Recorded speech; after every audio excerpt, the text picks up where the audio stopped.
ជំរាបសួរដល់ពុកម៉ែបងប្អូនទាំងអស់គ្នាថ្ងៃនេះជំនាញខ្ញុំដល់ទីសម្រាប់បងប្អូនដែលត្រូវការ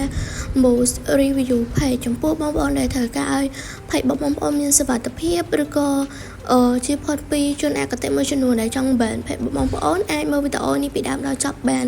យើងដឹងហើយថាមួយរយៈមុនក្នុងប្រទេសរបស់យើងគឺមានបញ្ហាជាមួយនឹងប្រទេសជិតខាងហើយ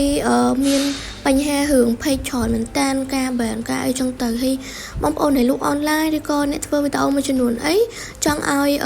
page បងប្អូនមានសុវត្ថិភាពដោយគ្រាន់តែធ្វើការ review page ដោយខ្លួនឯងហើយក្នុងការ review page នោះផងដែរគឺយើងត្រូវ boost នៅក្នុងសេវាកម្មដែលនេះខ្ញុំធ្វើវីដេអូនៅក្នុងថ្ងៃនេះគឺអត់មានអីពិបាកទេគឺ review យើងគឺនៅខាងក្រោម page របស់យើងនឹងគឺនៅកន្លែងផ្កាយនឹងបងប្អូនហើយក្នុងការ review page នោះផងដែរគឺយើងគ្រាន់តែត្រូវការ link page របស់យើងទេដោយជាដំបូងហ្នឹងគឺយើងត្រូវចូលទៅក្នុង Safari ហើយ select ចូលទៅក្នុង Google ហើយ search ពាក្យថាសបាយ SMM ចំពោះពាក្យសបាយ SMM គឺជាឈ្មោះ website យើងដែលត្រូវយកមក boost សេវាកម្ម review page របស់យើងបងប្អូន search តាមនេះខ្ញុំដែរនេះខ្ញុំបានទៅធ្វើនឹងមកបងប្អូននឹងឃើញwebsite របស់យើងមួយដែលមានឈ្មោះថាសបាយ SMM ជាមួយនឹង logo ពណ៌សហើយនឹងរូបតុក្កតាពណ៌ក្រហមយើងនឹងឃើញ website ហ្នឹងនៅខាងលើគេនឹងស្រាប់គឺអត់មានច្រឡំអីមួយ website ផ្សេងទេគឺយើងចុចនៅលើ website ហ្នឹងមកពេលដែលយើងចុចនៅលើ website ហ្នឹងហើយគឺបងប្អូននឹងបានមកដល់កន្លែងនេះបងប្អូនឃើញពាក្យខាងលើគេដែលមានឈ្មោះថា sign up បងប្អូនកន្លែងហ្នឹងបានន័យថា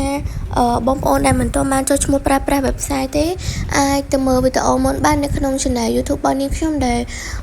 នាងខ្ញុំផុសវីដេអូហ្នឹងបងប្អូនក៏អូសរមើលពីរបៀបចុចឈ្មោះប្រើប្រាស់និងរបៀបដាក់ប្រាក់នៅក្នុងគណនីដែល channel YouTube របស់នាងខ្ញុំមានឈ្មោះថាសបាយតើមកដល់ clip បន្តិចមក SMM ដែលមាន logo នៅក្នុង channel ហ្នឹងដូចទៅក្នុង website នេះផងដែរគឺរូបតុក្កតាដូចគ្នាហើយចំពោះបងប្អូនដែលបានចុចឈ្មោះប្រើប្រាស់ website ហើយគ្រាន់តែដាក់ username password ហើយ login ចូលប្រើប្រាស់ហ្មងគឺងាយស្រួលទេឧទាហរណ៍ថាដូចនេះខ្ញុំដាក់ username របស់នាងខ្ញុំអញ្ចឹង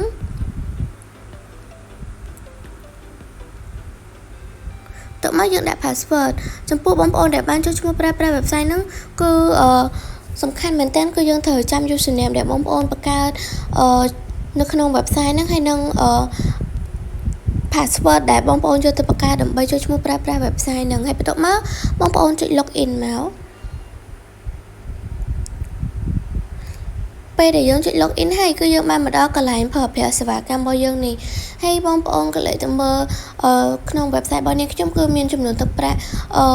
$1.32ហើយកន្លែងដាក់ប្រាក់ផងដែរគឺនៅកន្លែងសញ្ញាមួយខាងលើនេះយើងគ្រាន់ចុចមកឃើញពី add fund ហើយយើងចុចកន្លែង add fund ហ្នឹងទៅគឺយើងបានទៅដល់កន្លែងដាក់ទឹកប្រាក់ហើយរបៀបដាក់ទឹកប្រាក់នៅក្នុងគណនីគឺនៅក្នុងជាមួយវីដេអូចុចឈ្មោះប្រើប្រាស់ website ផងដែរហើយក្នុង website នេះផងដែរគឺអត់មានអីពិបាកទេក្នុងការប្រើប្រាស់សេវាកម្មបងប្អូនមើលកន្លែងបណ្ដុំសេវាកម្មខាងក្រោមបន្ទាប់ហ្នឹងបងប្អូន select យកសេវាកម្ម Facebook គឺជាសេវាកម្ម Facebook របស់យើងហើយมันមានតែសេវាកម្ម Facebook មួយទេគឺមានសេវាកម្ម YouTube មានសេវាកម្ម TikTok មានសេវាកម្ម Telegram អីចឹងទៅហើយបន្ទាប់មកយើង select យកសេវាកម្ម Facebook របស់យើងមកពេលដែលយើង select យកសេវាកម្ម Facebook ហើយយើងអូសមកខាងក្រោមបន្តិចយើងឃើញពាក្យ category បងប្អូនឃើញពាក្យ category ហើយបងប្អូនចុចលើកន្លោនខាងក្រោមហ្នឹងបន្ទាប់ពីឈ្មោះ category ហ្នឹងមកបន្ទាប់មកបងប្អូនអូសរកមកពាក្យថា Facebook page review បងប្អូននឹងឃើញ Facebook page review ហ្នឹងនៅខាងក្រោមពេលដែលបងប្អូនអូសឃើញហើយបងប្អូនគ្រាន់តែ select យកសេវាកម្ម Facebook page review ហ្នឹងទៅហើយវាមិនមានតែសេវាកម្ម page review មួយទេគឺមានសេវាកម្មជាច្រើនទៀតមានសេវាកម្ម boost like boost view boost live stream view ឬក៏ boost share បូអីច្រើនទៀតអីចឹងទៅប៉ុន្តែវីដេអូរបស់យើងគឺផ្ដោតទៅលើសេវាកម្ម page review អញ្ចឹងយើងយកសេវាកម្ម page review បន្ទាប់ពីយើង select យកហើយបងប្អូនមកមើល service ជាបន្តទៀតមកដល់កន្លែង service នេះបងប្អូនចុចនៅលើកន្លោនហ្នឹងបន្តមកបន្ទាប់ហើយបងប្អូនមើលសេវាកម្មណាដែលមានតម្លៃធូរថ្លៃជាងគេបងប្អូនយកសេវាកម្មហ្នឹងមកឧទាហរណ៍ថាដោយសេវាកម្មទី1នេះមានតម្លៃធម្មតា$16ក្នុង 1000 view បញ្ជាក់តិចបងប្អូនក្នុងboost សេវាកម្មទាំងអស់គឺមានសេវាកម្ម boost review page នេះមួយទេដែលមានតម្លៃរៀងថ្លៃជាងគេប៉ុន្តែបងប្អូនអាចប្រើប្រាស់បានតាមសមត្ថភាពដែលយើងប្រើប្រាស់តាមនឹងទៅយើងគ្រាន់ select យកសេវាកម្មទី1មកបន្ តមកកន្លែងនេះគឺដាក់ link ហើយក្នុងការដាក់ link យើងគ្រាន់តែចូលទៅក្នុង Facebook page របស់យើងមកហើយយើង copy link page របស់យើងក្នុងការ copy link page បងប្អូនក៏ចុចកន្លែងសញ្ញាត្រី3តមកយើង copy link ដែលនៅខាងក្រោមគេបងអស់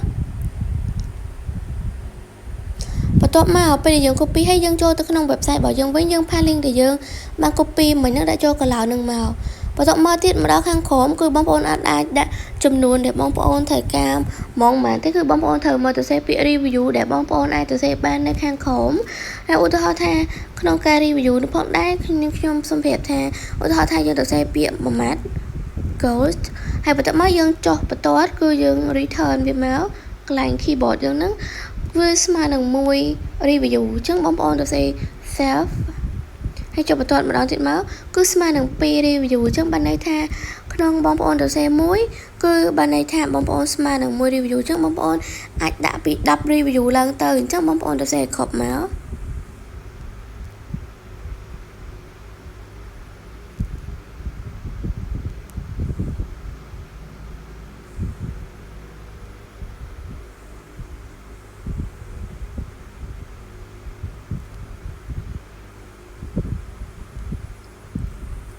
នេះបានន័យថា10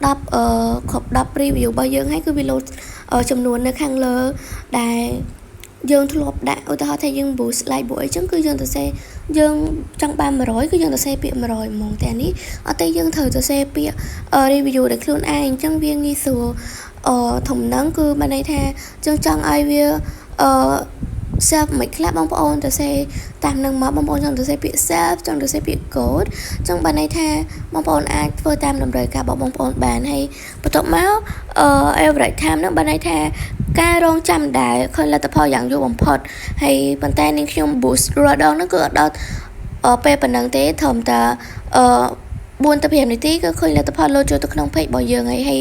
ចំណែកឆាច់ខាងក្រោមគឺជាចំនួនទឹកប្រាក់ដែលយើងត្រូវចំណាយទៅលើ10 review ហ្នឹងហើយបន្ទាប់មកយើងចុច submit មក